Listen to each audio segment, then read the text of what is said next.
the general strategy of content is people should recognize me, whether they know my name or not. Elon Musk didn't say, hey, we're crunchy granola type of electric vehicles. He says, dude, watch this. They go from 0 to 60 faster than your butthole can pucker. If Sam Walton had said, I sell tomatoes, I'm going to focus on tomatoes, He'd have a smaller company. you think?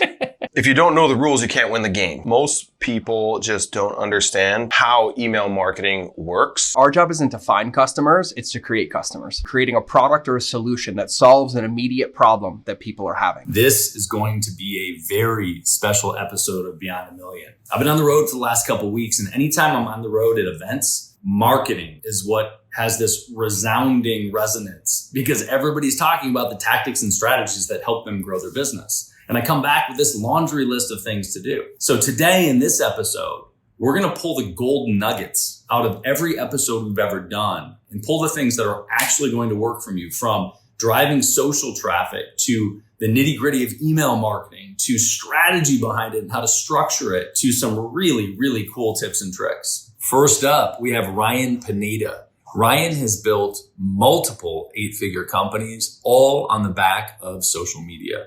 He's got a pretty deliberate strategy that he uses. And I can tell you that I personally am not as dialed as he is, which shows in the numbers, but there's a lot to learn from him on this. So grab a pen, let's dive in. I want to get tactical for a second because I heard you speak once. And that one time that I heard you speak, you had a very structured, clean approach to how you were delivering content. Mm-hmm. And I thought it was fucking great.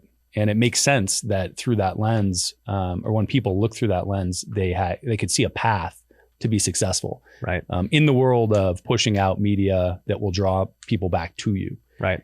So it's not a surprise to me that you're launching a new company around that. Can you break that down for me? How you think about putting out content, what the structure is for it, and the framework?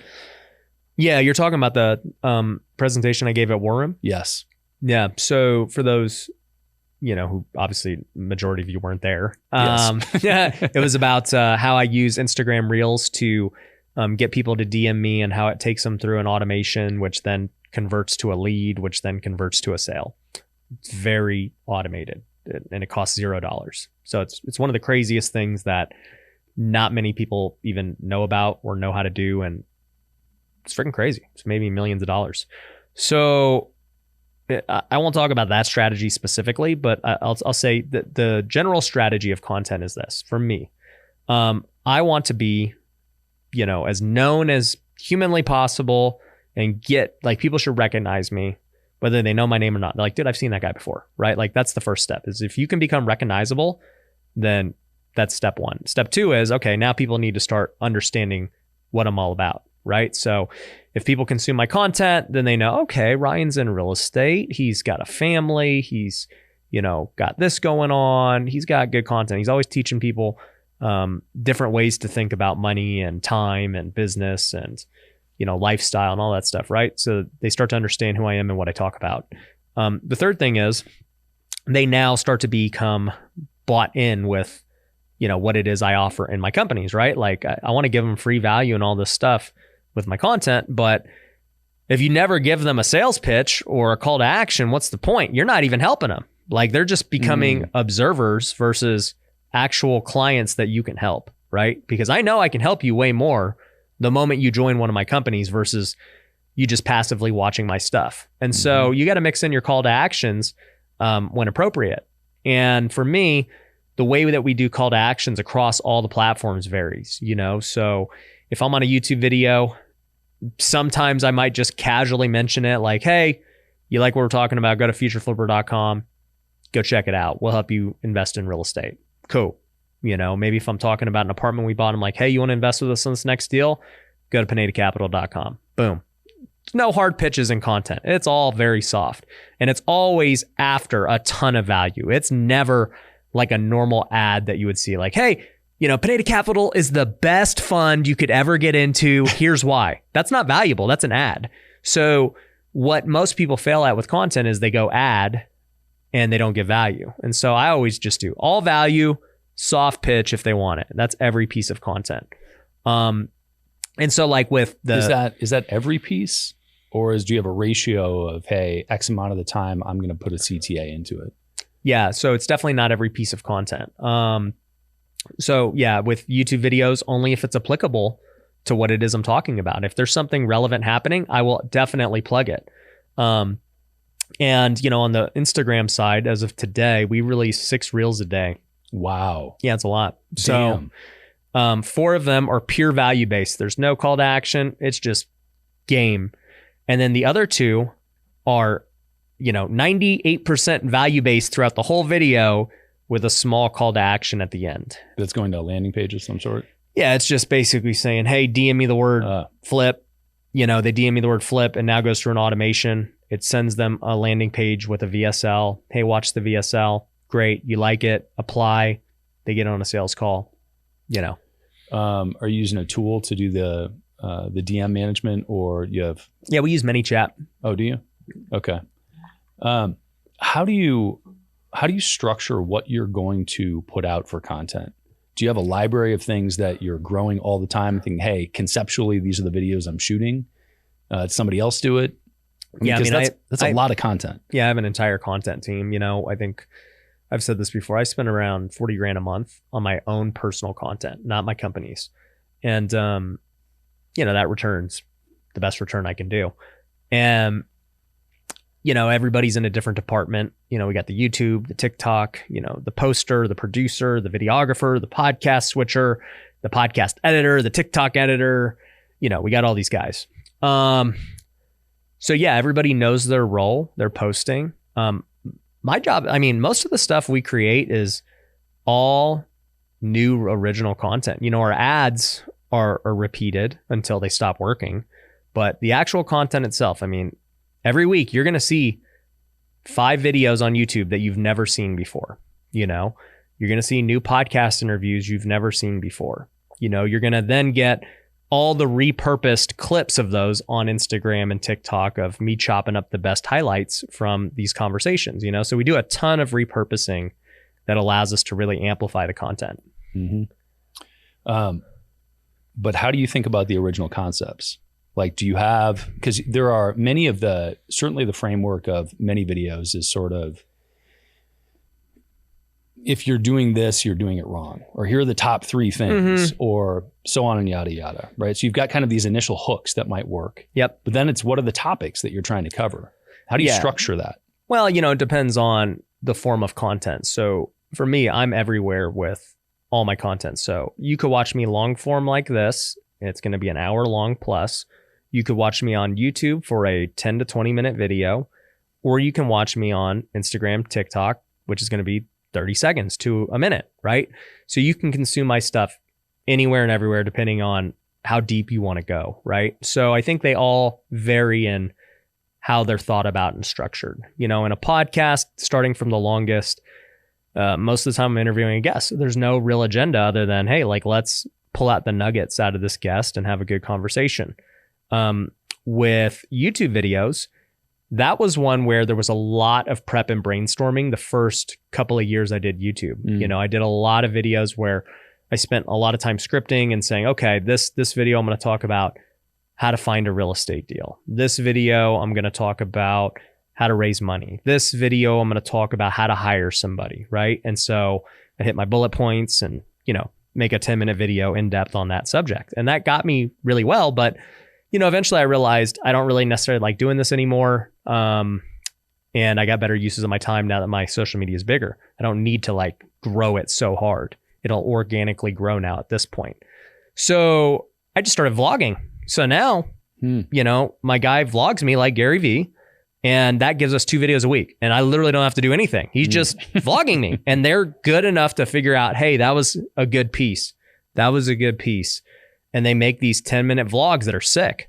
So that gives me 2 videos now. Then we just started repurposing the podcast into Joe Rogan clips style, where it's like, hey, this is the best 10 minutes from my podcast with Brad. And so we throw those clips on my channel.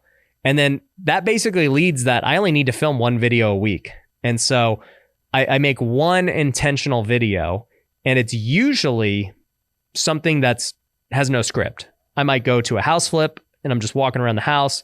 I might go to somebody's business, go have them tell me about their business. It's very experiential. I don't do very many, all right, here's what I'm teaching you. blah, blah, blah anymore. I've stopped doing that because it's not something I enjoy doing because it requires scripting. It's boring. I have to like just talk to a camera by myself. Right. You know, I did that and it got to me where I'm at. And I'm not saying it's bad. I just don't want to do it anymore. Yeah. So on the YouTube side of things, I don't really have to think of topics. Like they're just coming naturally from what happens by being me. And on the podcast, or I already said the podcast, you know, and then it takes you to the reels and the shorts and stuff. And that's the most popular content that exists today. And so that should be, in my opinion, everyone's focus, because that's how you get viral and a ton of views. Between those, I get over 1 million views a day on all my stuff, and majority is short form. Okay. So for me, majority of that content is repurposed from this, the podcast, from my YouTube videos, other stuff. So I don't have to do any work there. Yeah. They're just taking the best clips, and they're so good at identifying that was such a good piece of content. Let me make it into a reel. And then once a month, I will film direct response, you know, reels where I'll sit down for about 4 or 5 hours. I'll knock out 30 of them. And, you know, they're right here on this white wall that we've got over here. And, you know, basically I have a team that feeds me like, not the ideas, but just like the question. They'll be like, Ryan, how would somebody go make, you know, $5,000 this month if they had no money? And then I'll just be like, all right, well, you know, and I come up with the answer. There's nothing scripted. And he'll just give me a bunch of questions that maybe they see in the comments that they're even wondering themselves, and just pull it out of me. So I don't do any scripting anymore, really. What do you do differently today at, you know, multi 8-figure that you didn't do when you were starting? What are the lessons of the year? So, I mean, to your point, I think I've always had the demeanor and the confidence, even when I was broke flipping couches. Like in my mind, making $1,200 as a minor leaguer, I was like, I'm the man. Seriously. I'm like, totally. I'm playing pro baseball and I'm going to be a big leaguer. Yep. I don't care what anyone else thinks of me right now. And even when I was flipping couches, I was like, dude, this job is tight. Who else is making $8,000 a month doing this? Like, this is easy. I don't work 9 to 5. And then I started flipping houses, and, you know, people are like, you're going to max out your credit cards to do that? And I'm like, yeah, it's going to work. And then I started doing social media, you know, little over 2 years ago. And people are like, why would you start making YouTube videos and dancing on TikTok and all this stuff? I'm like, because it's going to be really big. That's why. And same thing is true now with NFTs and, you know, real estate and crypto. People in the real estate space are like, dude, this stuff is, I don't even understand. It's so far away. And I'm like, this is going to be big. And I'm telling you, like, I plan to make billions of dollars doing this, because I know where technology goes, and I know how quickly technology like advances and changes things. And so to that end, I guess whether you call it arrogance or confidence or faith or belief, I have it no matter what circumstance I'm in. So I would say, what have I learned from all this? It's like, number one, no matter what circumstance you're in, like, you need to have faith for whatever that next level is for you. If you don't believe you can get to that next level, and you don't believe you're going to be successful, you are not going to be. And that is the definition of growth, right? Like, you would not be growing if you just stayed in the same spot. Like, you have to do something, literally by the definition of growth, different, that you've never achieved before. And so if you've never achieved it and you've never done it, then it requires a level of faith that, hey, if I go out on a limb here and try to do something I've never done before, and, you know, it could fail, it could work, but I have faith that it will work, and then I'm on the right track. And so, has it worked every time? No, I've had so many missteps, but I know that with each misstep, it gets me that much closer to the next level. And so I think, man, as an entrepreneur, the number one trait that you must have is a degree of faith. And so I wouldn't call it cockiness or anything, but like, you have to have extreme faith that everything is going to work out. I like that. I like that lens in general. And I also like I think it's important for people to see the parallels between those words, or that they are potentially synonyms, which is faith, belief, confidence, et cetera. And I did also like the breakdown of the definition of growth being, you have to be doing something you've never done before. And in order to do that, you have to believe that you can do it. Yeah. Or randomly stumble upon it, which is highly unlikely with more difficult tasks. Or you're literally staying in the same spot, doing things that you know you've done before, which requires no faith. It's like you've already accomplished it. Like, what is there? Well, actually, I shouldn't even say that. Everything requires a level of faith. You have faith that by doing the same stuff, you'll either remain doing what you're doing, which is not true because the world's always changing. Technology's changing. People are coming for your cookies in business and competition. So if you think that doing the same crap you've always done will work, you're actually going to decline way faster than you think. Yeah, it's the inevitable, and that's certainly true with investing dollars right now in our current economy as well. Kaela Kanae, beyond it being my favorite name in the marketing world, he's also one of the sharpest. And he's great for a lot of reasons, but one is that his KPIs are dialed. So everybody has to send email to market, period. It has to be a part of the marketing mix. And maybe you think about DMs, maybe you think about sort of a more direct funnel. But if you want to capitalize on your audience, emails have to be a part of the mix. And if you're not doing it, you need to. Kaela drills into how to get that to work, because a lot of people send emails and it doesn't work for them. Or it picks up a little bit of business, but not as much as it could. This clip is one of the best things that I've heard for the actual tactical elements of how to increase open rates, increase click-throughs, and actually drive revenue through email. Here we go. Literally, when we sat down, you said, we have a 58% open rate on our emails. Mm-hmm. This is, if I didn't know things about you, I would just think that you were a liar. Mm-hmm. Like, that's a wild percentage, right? Mm-hmm. That is, average open rates are what? Probably somewhere between 10 and 15%, maybe. Maybe, right? And 58. 58. In what context do you get a 58% open rate? Explain what you mean by in what context. Well, so like, if I said, so I have a 92% open rate when I send to my family. You know what I mean? Totally. So you have a 58% open rate. Account wide. Oh, crazy. Across our entire list. By the way, it's a little fucked up that 8% of the time my family doesn't open the emails. If I were your family. No. So 58% account wide is crazy.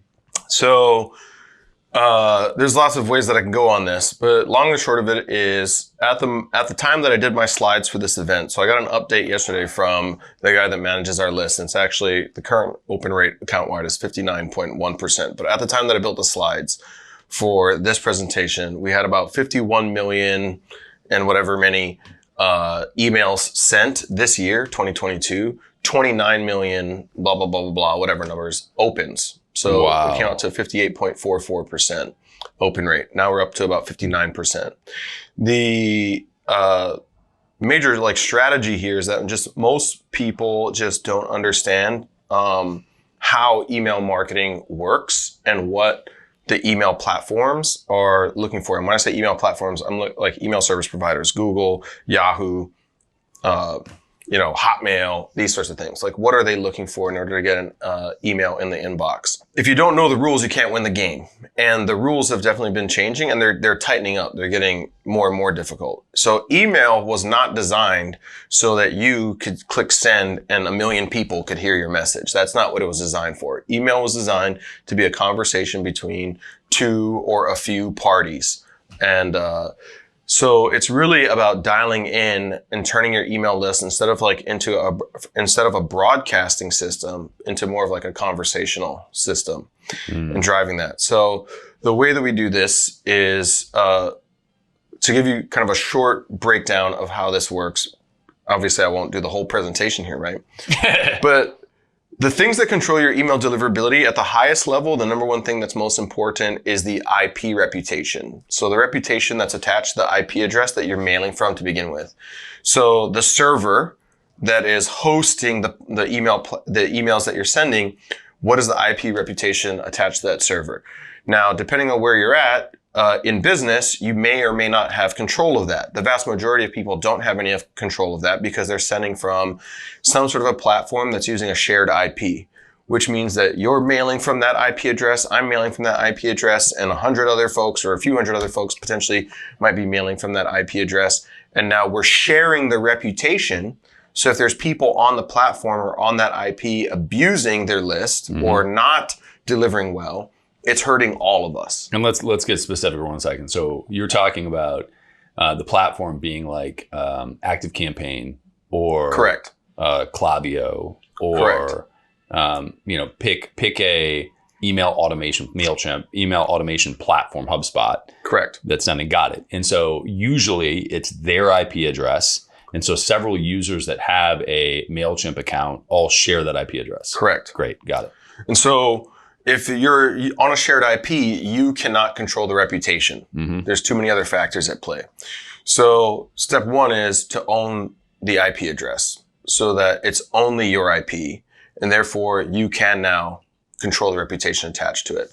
The next thing that's going to control your deliverability after that, beyond the IP, is your domain reputation. So and hold on, the controlling your IP, some of these platforms, just one of the value props that they have is that they allow you to have a dedicated IP. Correct. Right? Okay. So it's picking a email marketing platform that allows a dedicated IP through it. Is Correct. that the first step? I would say that's the first step, depending on where you're at economically. It's like Sure. that may or may not make sense economically for your business. You might not be at a level of scale yet where that makes sense financially. But yeah, for us, we have dedicated IPs. Got it. So then one level below that is, and these are ranked, I'm giving them to you in order, meaning the more optimized you are at the highest level, the more you can get away with at the lower levels. So the domain reputation is the next thing. So domain reputation basically means that like when you send an email from your name at yourdomain.com has a reputation that's attached to it. And these email service providers will assign a reputation to it over time based on your open and engagement rates in your emails. So one like cardinal sin that I see a lot of like early stage entrepreneurs make is that they use their same domain that they email with internally and with vendors. They use that same domain to mail their list. Well, and then if you do that, then eventually you're not going to even be able to inbox when you're sending an email to your mom, as an example, because the domain has a reputation attached to it. There's the 8%. That's why my family doesn't open 8% of the time. Apparent. Well, we'll at least, I'll let you lean on that so you feel better. Thank you. So anyway, I do. Domain reputation is the next one. So the ability for you to watch and control the reputation that's being attached to your domain. After that, you get into the basics. It's content and it's links. So content is what do your emails say? Like if you're using a term like Viagra or sexual activity or whatever, you're not going to inbox, right? And then there's the links that are inside of that email. So when hold on, when you say you're not going to inbox, do you mean that you're not going to hit the primary tab in Gmail? Correct. Okay, so you might hit promotions or social. So those are the three tabs. Well, if you're using some of those words I just gave you, you're probably hitting the spam. Yeah, okay. But so we consider inboxing the primary tab on Gmail. Got it. Okay. Anything less than that is like not quite the inbox because you don't check those other tabs. And no, that's for sure. And how do you assess before you get to the next layer down? How do you know what the words are that you're not allowed to use? I mean, obviously there are some that seem pretty clear, but how do you know? Well, you can find these lists online of like kind of your spam trigger words, but that's a little bit misleading because it's really not just the trigger word. It's the context in which you're using the word as well. So as the AI gets more and more intelligent on these platforms, like you've probably noticed that when you're in Gmail right now and you start sending an email, it'll start finishing your sentences for you. You've noticed that, right? And how often would you say that like it finishes the sentence fairly closely to what you were about to say? It's pretty good, man. Most of the time. It's pretty good. Right. And it almost always is close enough. And in fact, it's not always my character, my personality. I'm like, I wouldn't normally say that, but fuck it. But it's so easy to hit tab and just, yeah, exactly. It's easy enough to just hit the button and keep going. So that AI is developed from understanding like when you speak to this person, whoever you're sending an email to, what are the contexts usually of your conversations? Generally speaking, what are the contexts of the conversations that you're having when you're sending emails? So it's pulling that information in and trying to figure out how to finish your sentences for you, right? So if you understand that, then you understand that like it is that intelligence is looking at the context of a conversation, not just the content of a conversation. So it doesn't matter necessarily as much about what words you're using, but in what context are you using the words. So spam trigger words used to be something that was like very simple 5 years ago to say like, oh, well, you can't use these words. But these days, that's not quite the case. Yeah. And there's a lot of information or training out there about people like talking about how to like check your content, like, and check your URLs and stuff, and to like check your deliverability. But it's based on those latter two items that I talked about. So they're looking at content and links, versus if you have a very high IP reputation and a high domain reputation, and you have a high open rate and engagement rate with your list, you can almost get away with just about anything else. You know, don't take that too far, but you can get away with a lot more stuff in terms of content and the links that you have in your emails. Yeah. If that makes sense, right? It makes total sense. Further up that you're optimized, the more you can get away with down below. Yeah, this is a huge, I think, eye-opening takeaway probably for a lot of people, because like simplest terms for me, where I went immediately was SEO in 2001, right? SEO in 2001, the way that you ranked a site in any search engine in 2001, 99, 2005 even, was keyword stuffing. So like you would just put entirely, you would just put a shitload of the keywords that were relevant, that you knew people were searching for. You didn't even have to have them in the body of the site. You could bury them in metadata or in like white text on a white background at the footer of the page, right? But the search engines would crawl it, they'd find it, and you would rank, right? Well, of course, the algorithms got smarter, and we're like, well, that's not serving the people's desires. They're not finding what they want. So now the SEO algorithms have gotten so much smarter. You definitely can't keyword stuff, right? And it's much more elaborate. It would serve to reason that naturally email deliverability, which by the way, is also governed by the same motherfuckers that are controlling the SEO. Correct. Right? It's going to be more complex. So I think that's for me, that's a very powerful insight to think, oh, okay, I should probably rethink this. Next up, we have Perry Belcher, who is hilarious. Outside of just amazing stories that he tells, he has some really phenomenal tactics and strategies around marketing. But here's the thing, the structure and framework through which you approach marketing, how you target people, when you target people, why you target people is tremendously important. And I kind of always thought that Perry was a shoot from the hip kind of person. And in fairness, he is. And that's part of what makes him good, because he iterates quickly and drops what doesn't work and pursues what does. But this story about how he strategically grew a multi-8-figure company through different marketing channels and products caught my attention. I hope it catches yours too. So at this point, digitalmarketer.com exists and is doing what roughly in revenue? I don't have any idea. Okay. Well, so I don't have any idea what Digital Marketer's revenue is. No, not now. In 2014. Oh, in 2014? Yeah. We were probably doing 20 million. So you're doing, roughly 20 million in 2014. And I think we did $21 million, if I'm not mistaken, in 2014. But that was kind of everything in a lump. Okay. Including the other brands, other companies, or? I think so. And this is where I'm going with it, is 21 or 24 million. I can't remember. But DM's doing well, right? Yeah, it was doing fine. Yeah. And then you have these other brands that you go pursue. Why do you split your focus and pursue these other brands and these other projects? That was a really weird, I'll tell you exactly how that came to be, and there wasn't a lot of thought in it. We had a client that came in and best way to do business. Yeah, you're right. We had a client that we were, you know, one of those 25K days. Remember I was talking about those? Yeah. So we had a client that would come in and pay 25K every 6 months or so, and he would just tell us why what we were proposing wouldn't work for his business. Fun. And then 6 months later, he'd book another day. So finally, we were looking at the fundamentals of the business one day, and Ryan and I walked out of the room. We were working with him. And I said, man, let's just buy it. This is a good deal. He doesn't want to do it. Let's just buy it. So we bought it, and we bought, I think, 2/3 of it, if I remember. I don't know. This story could be totally wrong numerically, but I think we bought 2/3 of it. And the guy was a true believer. He was a true survivalist believer, right? So we're humping along. So we went from, like, he was doing about 30 grand a month. So we get up to a couple $100,000 a month within like 3 months because we knew there were knobs we could turn there, right? So we got up to, it might not have been that much, but it was a lot, maybe 180 grand or so a month. And one afternoon we're in the office and the guy comes in and he says, hey man, at like 5 o'clock on a Friday, hey man, we gotta make plans. We gotta convert all of our money to cash to gold by Monday. And we're like, what? He said, yeah, man, you don't know what's going to happen on Tuesday. And I said, what's going to happen on Tuesday? He said, man, if I tell you, you're probably going to think I'm crazy. We're kind of already there, buddy. We're close. And he's a dear friend. He's actually a really good guy. Ryan made the joke. He said, well, if everything's going to go to hell on Tuesday, you should just give us all your part now. Doesn't matter, right? But we had a joke. But bottom line was, we bought him out.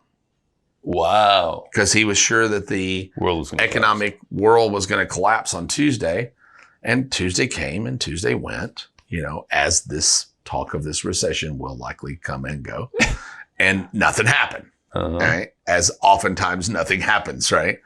That's about the time I moved over there to full-time put my attention to that business. So I put my attention to that business. He put his attention to DM.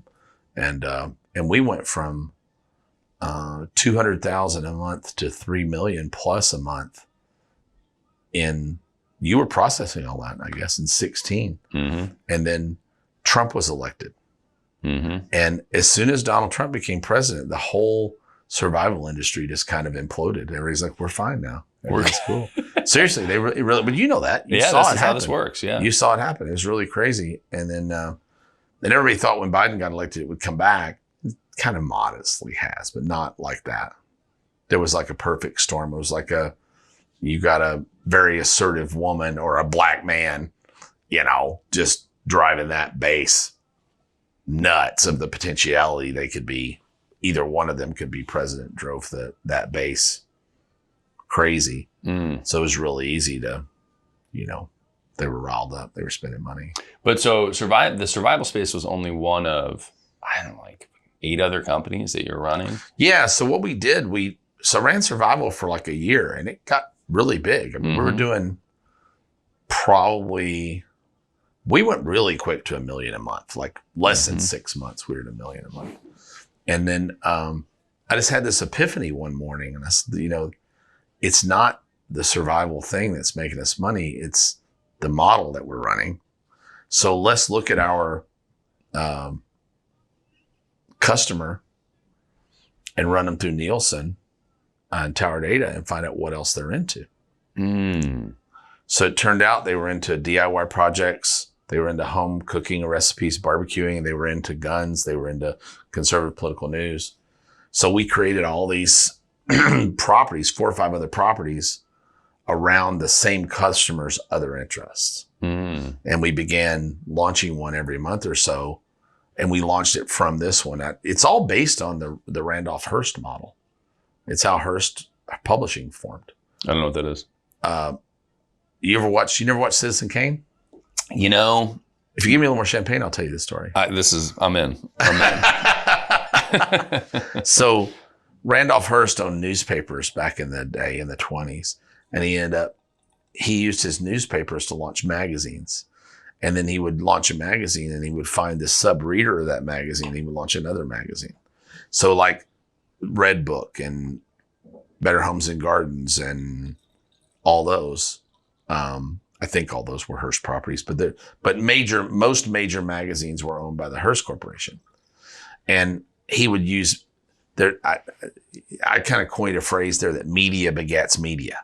So if you own a media company, you can use that media company to start another media company like TMZ. TMZ owns TMZ, but they own the Daily Fish Wrapper and they own 4 or 5 other websites. Larry Flint that I got to meet and spend a lot of time with actually in Belcher. I used to drink with Larry Flint at Belcher Hotel when I lived out there. I don't know who that is. He started Hustler magazine. I'm just kidding. I know who that is. Yeah, of course you do. Elon Musk you never heard of. Larry Flint. Larry Flint, you know who that is.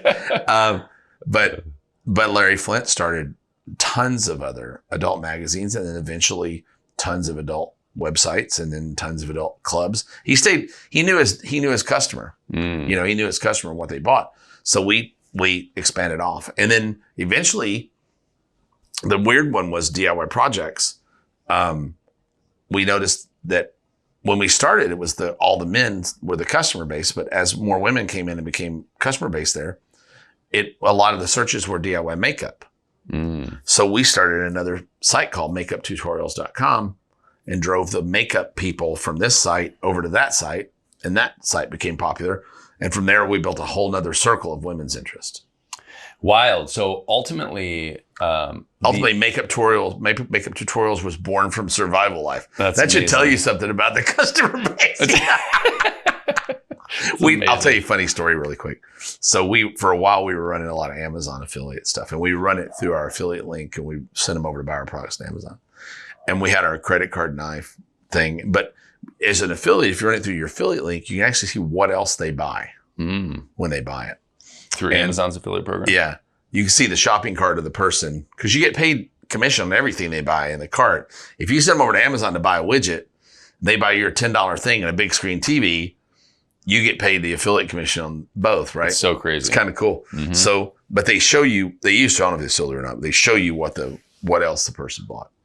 And one of our best orders, we screenshotted. A guy bought a credit card knife, a 4XL bright blue spandex jumpsuit, and a penis pump. That was his shopping cart. So you got to wonder what that weekend was like. It's gonna, somebody was having a party. It's it's the making for a ridiculous movie right there. Yeah, right. For sure. That's a great character in a movie somewhere.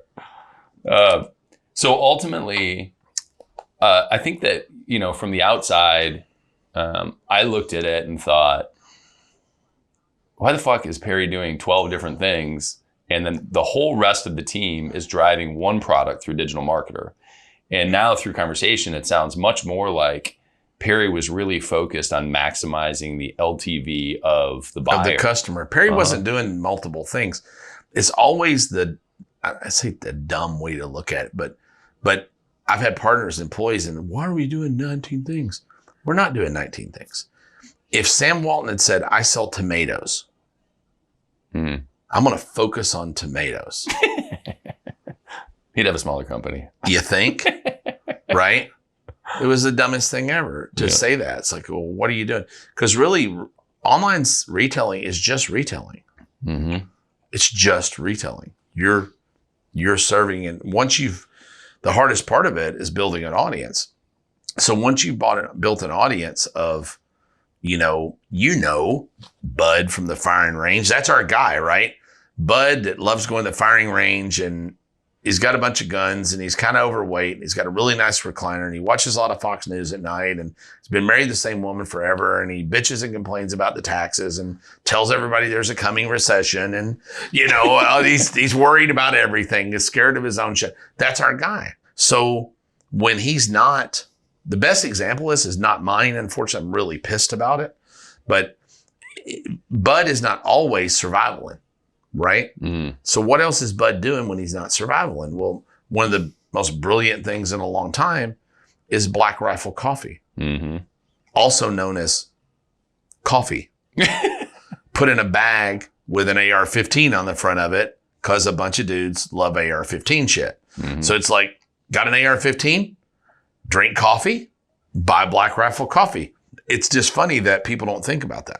All right, you are going to love this next clip. Jason Fladlien is one of the most deliberate, strategic, practical, pragmatic marketers I've ever met. And he's super charismatic, which is an odd combination. But he did a $57 million launch last year that Easy Pay Direct facilitated for the payments. And one of the things that was so powerful that allowed it to work was the strategy that he deployed and how much time he spent on the front end creating that. Listen up, because I fail at this one over and over and over. I spend too much time executing and not enough time designing the strategy that's going to work. Does that resonate with you?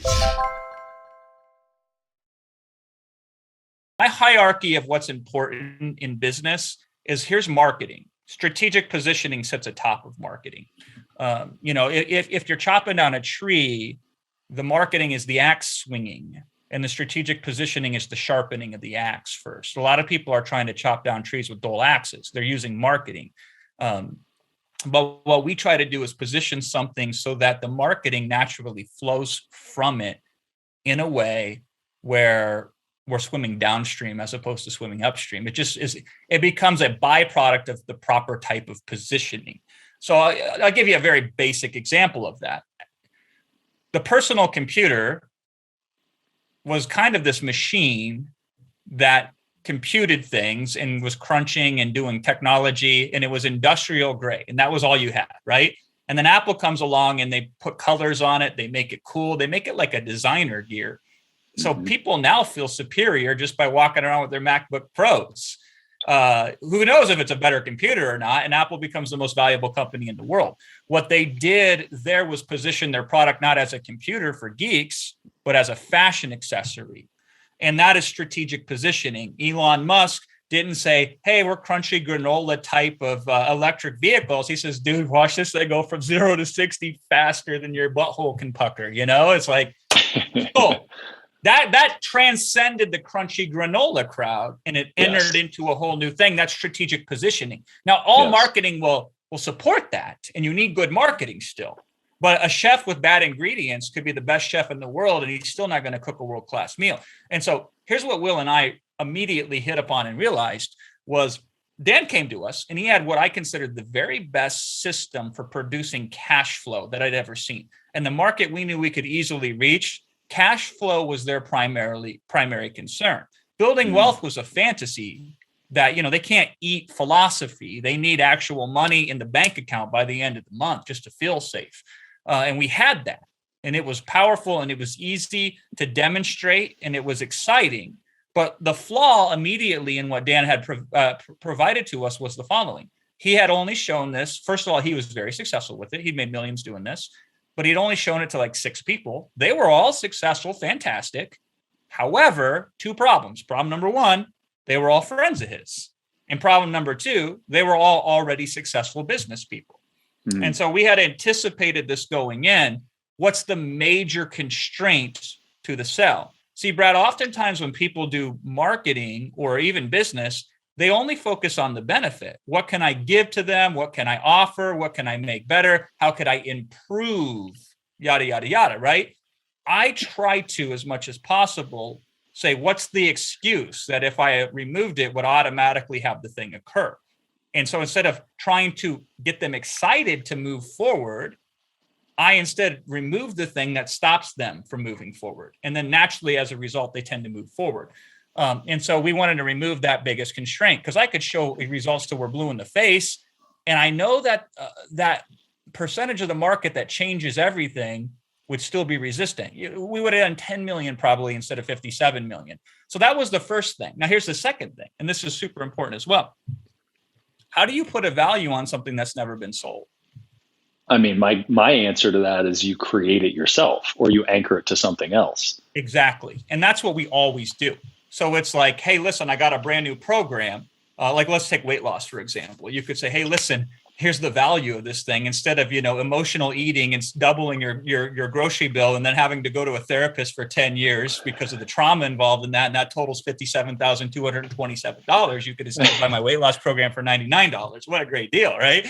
Yes.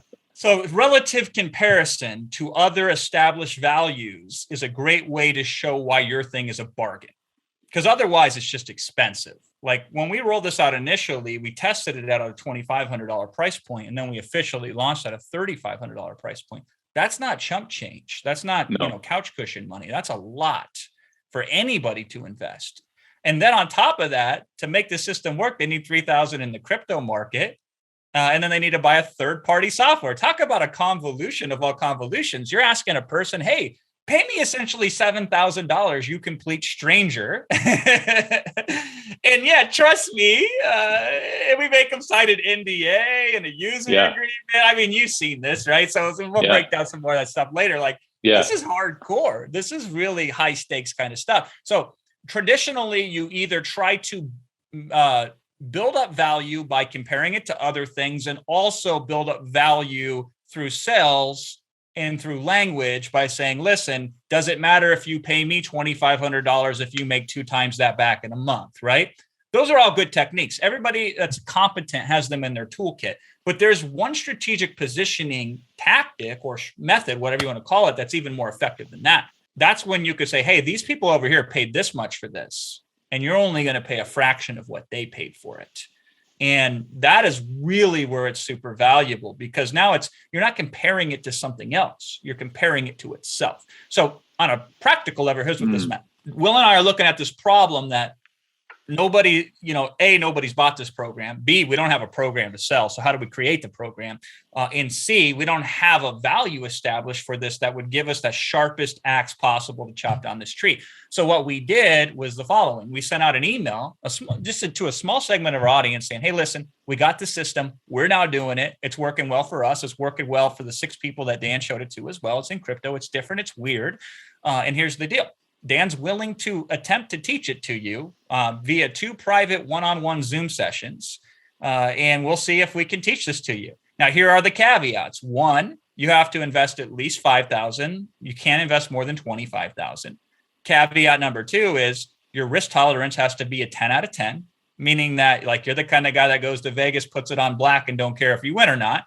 And the third criteria is, well, nobody likes to lose $25,000. If you lost $25,000, it wouldn't change your lifestyle. You would still be able to pay the rent next month. If you agree to these 3 terms and you want to pay $10,000, we'll take you in, and Dan can only take in 14 people at a time, and we'll cycle through it. If you're interested, let us know. I'm giving the very condensed version of this, but essentially that's the initial story that we built out. Now, what did we do here? A couple things. If people were to buy this, we've established a price tag at $10,000. So if we sell it later for $2,500, it's a 75% discount, essentially. Now, it's not the exact same thing because Dan's teaching this informally via one-on-one sessions as opposed to in a course, but it's the same material. Right. The second thing we've done here is we've extended the ability to have strangers with results, as I call it, right? Hey, Dan took people from all walks of life, young, old, black, brown, white, yellow, whatever the different genders are these days. Maybe we have more than 2, right? We'll take them all, experience, no experience, what have you, and have a wide variety of different case studies and use cases that could validate that this thing actually works. And so we have that. And then the third thing that we have here as well is the ability to test this out. Are people interested in this? To what degree are they interested in it? Can we focus on just making sure we can actually teach this and validate this without any negative ramification? Now, there's a couple little extra special flavors I put in there, Brad. Here's the first thing. You got to think like the end customer far before you ever get to the end customer. We put a cap on $25,000. We said you can't invest more than that, because I had anticipated that if some millionaire came and put like $200,000 into the system, Joe and Jane at home watching on a webinar later say, well, no wonder it worked for them. It's $200,000. I only have, $5,000 to put in. So we had already anticipated future potential objections and future proof them in advance. We also made them sign an agreement that said we could share what their results were. So not like, hopefully they'll let us share it later. Like, no, it was hardcore black and white. You're going to be part of this program and you're going to get first dibs at the table. We also disclosed and told them, Brad, we will sell this later for $2,500. You can wait later and purchase it, or you can get the one-on-ones. And then this is an aside, but what I find is a lot of people are very timid in their marketing. Like it's your planet. You make the rules, build it however you want it to be. And people will generally respect that more than the normal smoke and mirrors that you see in marketing. So when we're telling them, we are going to sell this course later, you could wait for later. I don't know if that's a good idea for you or not, but it might be, it might not be. If you lost $25,000, you could lose it all. I don't know. I can't predict the future. You're going to have to be okay with that. Now, these are the tastemakers. This isn't your mass market, right? Well, let me back out of that for a second. Please do. And you'll have to do this several times because I get on a beat and I don't stop, right? Well, of course. So, Jason, this clearly illustrates why we can stay up until 2:00 in the morning drinking wine and talking, and why you get in a group of people and start talking and I can't pull you away because you get so engaged. Which, by the way, is engaging for everybody because all of it is super valuable. But I want to recap a little because Please. One of the first things that you said was strategy before marketing, right? Strategic thinking and placement, strategic positioning, I think was the language before marketing.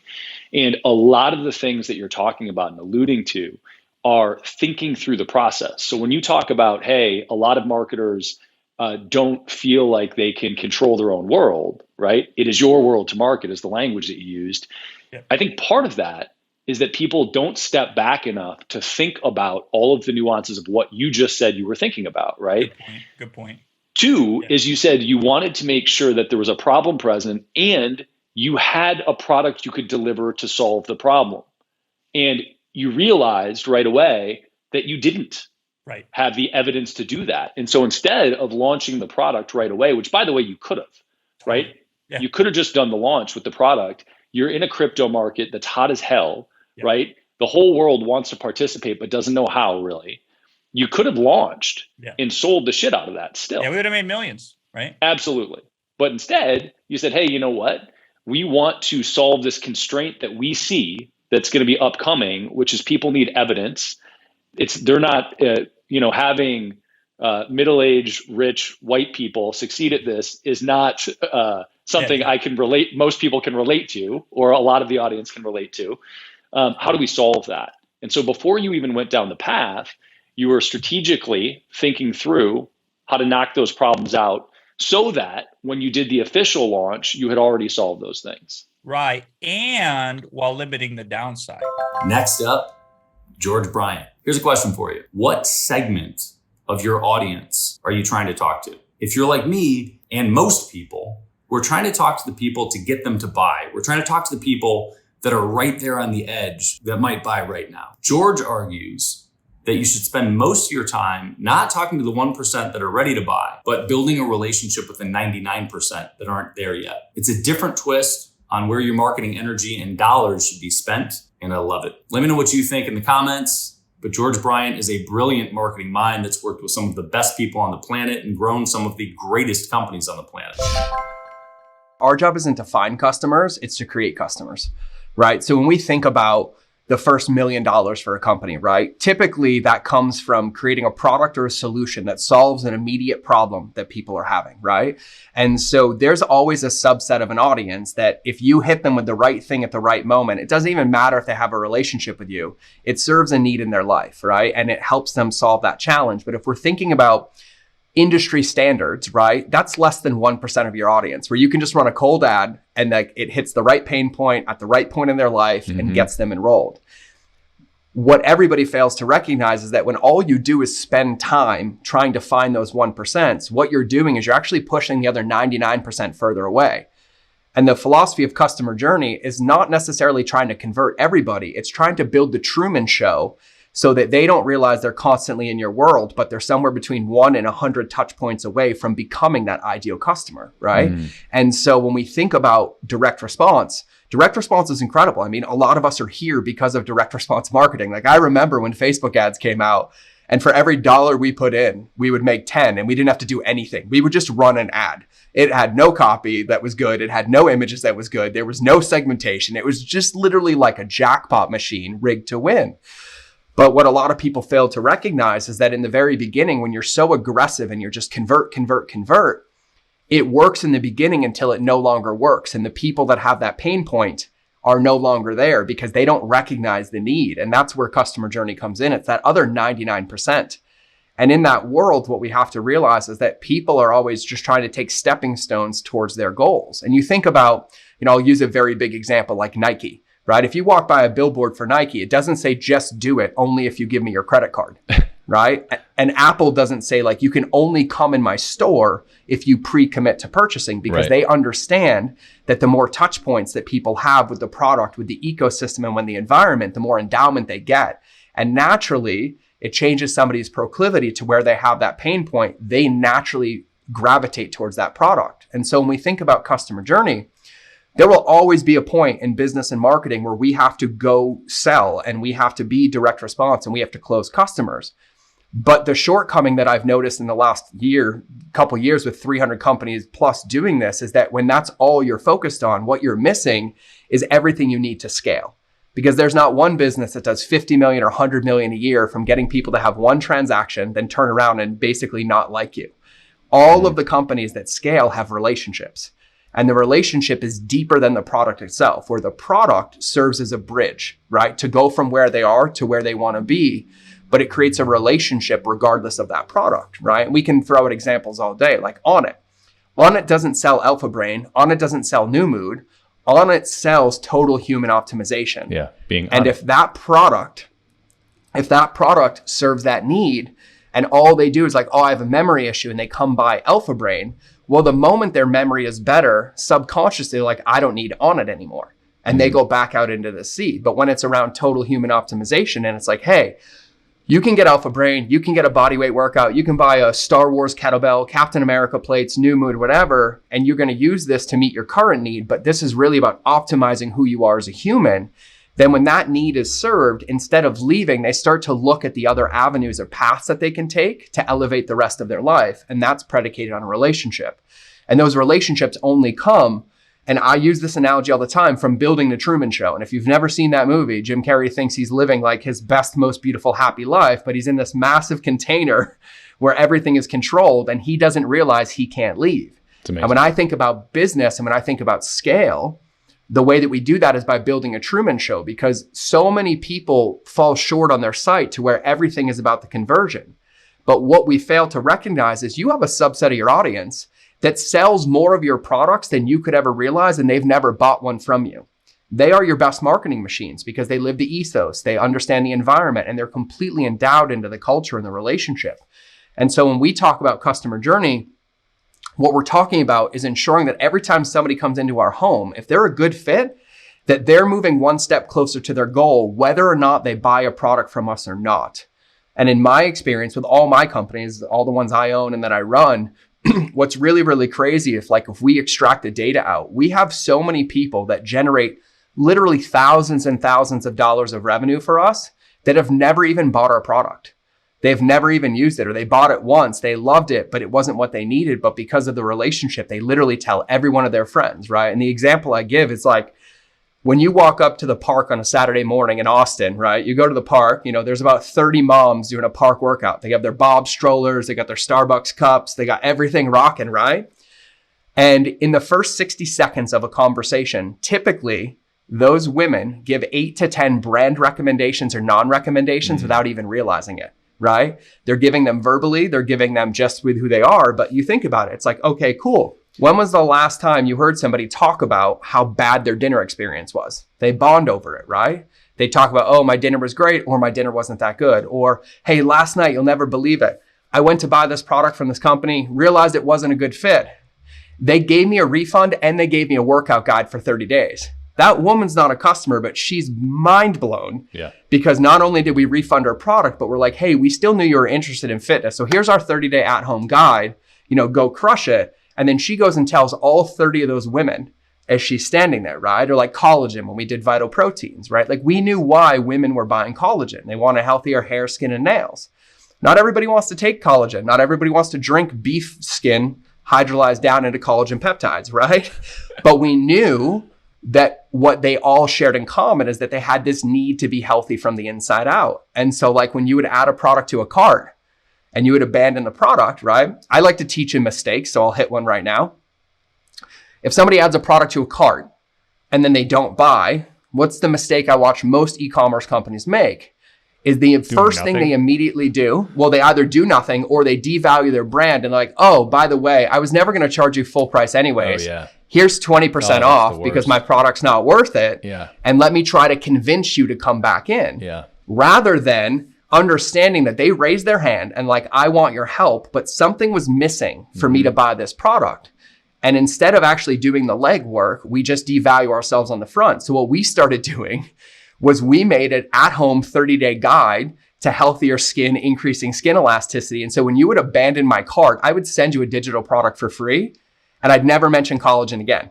And I'd be like, here's what I want you to do. Because whether you buy our collagen or not, these are the things that are going to make it more effective. And over 4 or 5 days, we started changing their diet and their sleep and their hydration and their supplementation. And then we recovered 50% of cart abandons without spending $1 or discounting the brand. Not because it was ever about the product. It was about the need and them not feeling safe enough to come in. And so when I think about customer journey, we have to recognize that every single time somebody gives us their attention, at some level, consciously or subconsciously, they're interested in what we have to offer. And if all we do is focus on the people that are ready to give us their credit card right now, we're basically eliminating everything that we have that we can build and scale to build this massive business to 8 figures, 9 figures, and beyond. Because you hit a point when you scale that no matter what you do, you're not going to go find 1 million more people that have a current pain point that matches what you do that you can solve in one touch point. Everything's based on this system and world. So that's kind of how I see it. Love it. I hope you enjoyed the episode as much as I enjoyed doing it. I need your help. There are 3 places you can find Beyond a Million. The podcast itself, beyondamillion.com, which has some cool free resources, including a free course. And we finally launched the Beyond a Million YouTube channel. I would love it if you would go there and subscribe. And if you don't want to, you still would probably enjoy seeing the visual content. Check it out, youtube.com/@Beyond a Million.